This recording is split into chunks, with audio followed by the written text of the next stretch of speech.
একজন 70 বছরের নারীকে বিবাহ করব, সন্তান হবে না, আমার রোগটাও ভালো হয়ে যাবে।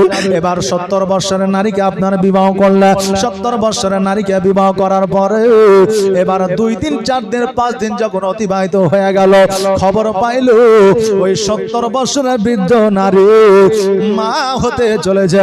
জোরে বলেন সুবহানাল্লাহ।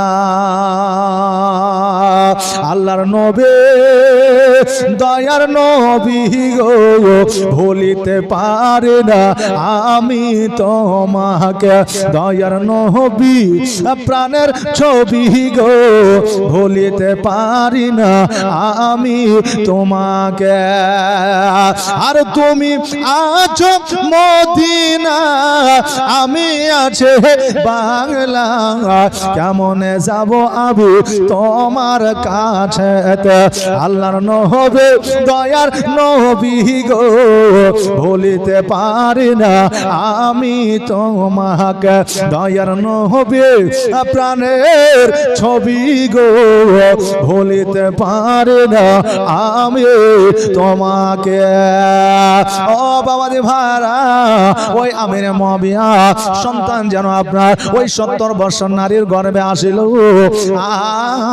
ওই সন্তান প্রসব করিল, আর ওই সন্তানই হয়েছিল ইমাম হাসান ও হোসাইনের দুশমন।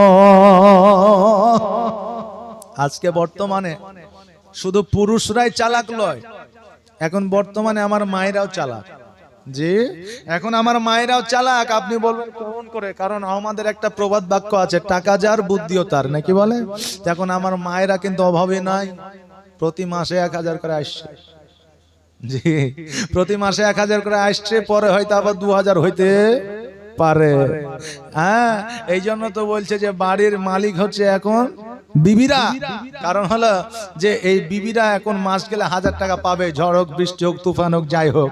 আর আপনার যদি উপার্জন না হয়, জমিতে যদি যেতে না পারেন, বর্ষা যদি হয়, বৃষ্টি যদি হয়, 1000 টাকাও আপনার আসবে না। এই জন্য এখন অনেক মা আছে 1000 টাকা করে পায় বলে স্বামীকে স্বামী মনে করে না। জি, তবে সবাই না, অনেকে আছে যে স্বামীকে স্বামী মনে করে। এই মায়েরা শুনে নাও, আজকে টাকার গৌরবে, রূপের গৌরবে, যৌবনের গৌরবে আজকে স্বামীকে স্বামী মনে করো না। আজকে স্বামী ছাড়া তোমার কোনো গতি নাই। আজকে স্বামী যদি তোমার প্রতি একটু অনীহা, যদি একটু বেজার হয়ে যায়, তুমি যতই ইবাদত করো না কেন, কাল কিয়ামতের দিনে তোমার নসিবে জান্নাত জুড়বে না। মায়েরা স্বামীর সঙ্গে চালাকি করে, আর স্বামীর সঙ্গে একটা হিংসা তারা করে। কেমন চালাকি? এখন বর্তমানে মায়েরা মোবাইলে ব্যস্ত বেশি। কেমন? এখন যে শফিকের ভিডিও চলছে না, এই শফিকের ভিডিও এমন কোন মা নাই যে দেখেনি। জি, এমন কোন মা নাই যে দেখেনি। একজন মা বুঝলেন শফিকের ভিডিও দেখছে, ভাত রান্না করছে, ভাত রান্না করতে করতে ভাত গেছে পুড়ে, এদিকে ভিডিওর দিকে তার খেয়াল, নেশা, ভাত পুড়ে গেছে। এখন দেখছে ভাতগুলো যদি ফেলে দিত, স্বামী তো বকবে, আর জানতে পারবে এতগুলো ভাত, তো ভাতগুলো ফেলবো না, স্বামীকে খাইয়ে দেবো। এখন মার পাশে ভাতগুলো দেখাচ্ছে, স্বামী মাঠে থেকে এসে খেতে বসেছে, আর খেতে বসে বলছে, হ্যাঁ রে বিবি, এই ভাতগুলো পুরো পুরো গন্ধ করছে কেন? হ্যাঁ, পুরা পুরা গন্ধ করছে কেন? তো বিবি চালাকি করে বুঝে, তুমি মূর্খ তো মূর্খই থেকে গেলে, শিক্ষিত আর হইতে পারলে না। বলে কেন? বলে তান্দুরি রুটি খেয়েছে কোনোদিন? বলে কত খাইলাম। তো তান্দুরি রুটি কি পুরা থাকে না? বলে থাকে। পুরা পুরা গন্ধ করে না? বলছে করে। তো খাইতে কি ভালো লাগে না? বলছে লাগে। তো আমি আজকে তোমার জন্য স্পেশালি আমি তান্দুরি রাইস বানিয়েছি, খেয়ালো। এখন স্বামী দেখছে, তাই তো বিবি কষ্ট করে তান্দুরি রাইস বানাইছে, ভাত বানাইছে, তো চুপচাপ খাইলি। এখন স্বামী কিন্তু বললেন ওই তান্দুরি ভাত কিন্তু খাইলে, কথা বুঝলেন না? এইরকম চালাকি আমার মায়েরা অনেকেই করে। স্বামীরা বুঝতে পারলেও ধরা দেয় না।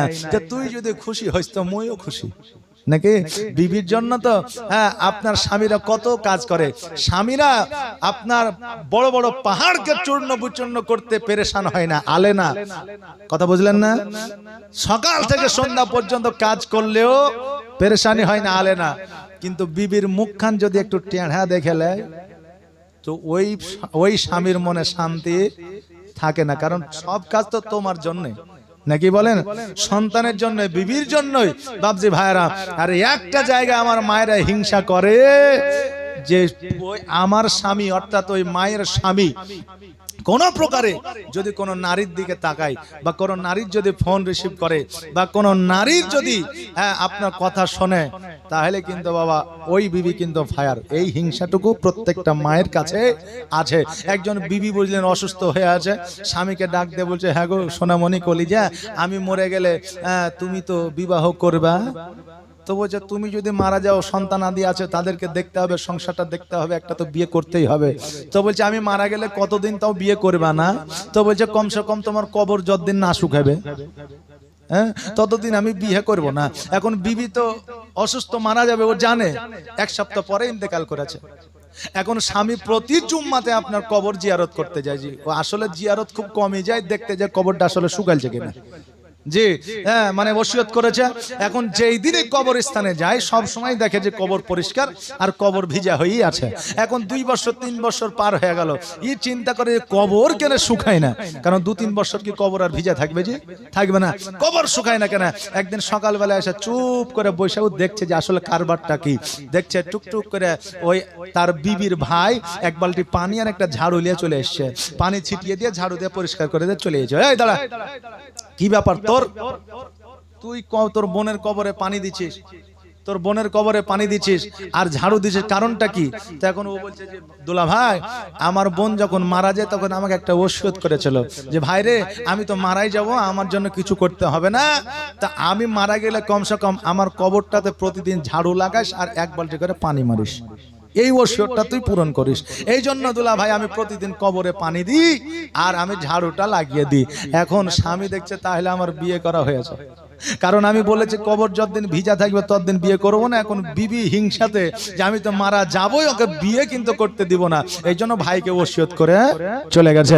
বাবজি ভাইরা, এই জায়গায় কিন্তু বিবিরা খুব একদম সতেজ, স্ট্রং, কথা বুঝলেন না? তবে এখানে কি মায়েরা আমাদের এই হিংসাতে পুরুষদের ভালো হয় না খারাপ হয়? ভালো হয় না খারাপ হয়? ভালো হয়, কারণ পরকিয়া থেকে আপনার বেঁচে থাকে, তারপরে আপনার পরনারী আপনার চোখের জেনা থেকে বেঁচে থাকে, কানের জেনা থেকে বেঁচে থাকে। বাবজি ভাইরা, এতে আপনার ভালো হয়, খারাপ হয় না। আর নারীরা স্বামীদের এত ভালোবাসে যে মারা যাওয়ার পরেও স্বামীর ভাগ অপর নারীকে দিতে চায় না। বাবজি ভাইরা, তাই আমার মায়েরা এই হিংসাটুকু করে, তবে মায়েদের উপর রাগ করবেন না। আমার মায়েরা হচ্ছে আল্লাহর তরফ থেকে নিয়ামত, মায়েরা হচ্ছে ভালোবাসার জিনিস, এই জন্য মায়েদের ভালোবাসবেন। আল্লাহ তাবারক তাআলা যেন সেই তৌফিক দান করেন। সকলে বলেন আমিন সুম্মা আমিন।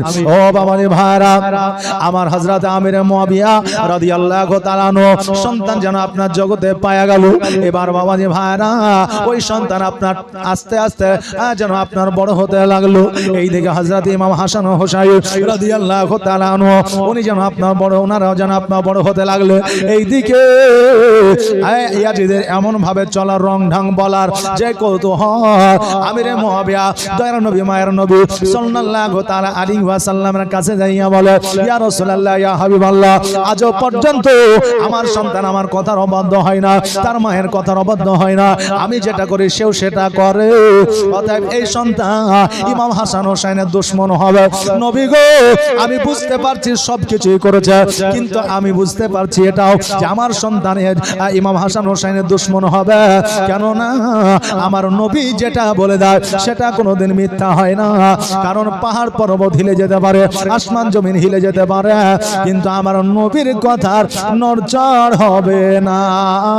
ওগো নবীজি, আমি জানতে পেরেছি, বুঝতে পেরেছি, আমার সন্তানের ইমাম হাসান ও হোসাইনের দুশমন হবে।